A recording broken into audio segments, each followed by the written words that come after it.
There you go. Did you know 70% of native bees are solitary nesting bees, which they nest underground? And why does that concern you? Well, basically, you could help. And what's really cool about it is you have to do less, not more. So over here is a perfect example of a little spot that doesn't have any native bees because, I've only just started this garden.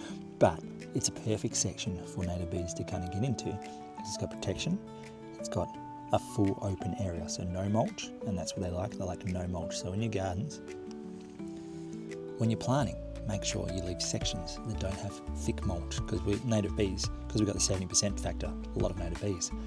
Keeping a section mulch free gives them a little bit of habitat somewhere, and just try to make it sure that it's like in cool little areas that you look at and you go, oh yeah, that'd be a good little spot to be, because we kind of know our own homes, so we probably know native bees' homes pretty well as well. So you want a dry area that is nice and safe from animals and all that sort of stuff.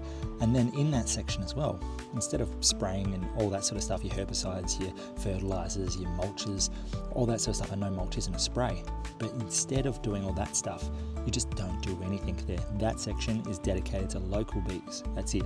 And if they don't set up there, that's fine as well. But that spot's there.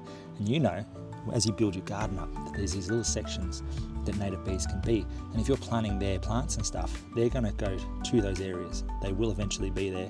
It's a long process. This is not like short game stuff. This is long game stuff. So you got to get those native plants in, and then you're going to get some native bees eventually. And when those spots open up, that's like prime real estate, and they'll head in there and bloody dig in, maybe set up their little larvae things. They get little leaves and you watch them, they bloody cut them, and then the leaf cutter bee, for example, cuts like a soft rose leaf and then flies down and puts it in the hole, puts its larva behind the hole, has a little wall there, and bloody it carks it, I think, in autumn.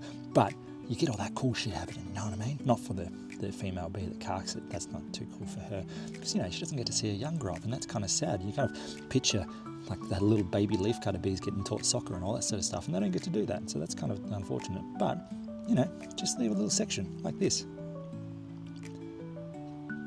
in your garden bed, and maybe you'll give them a bit of a chance.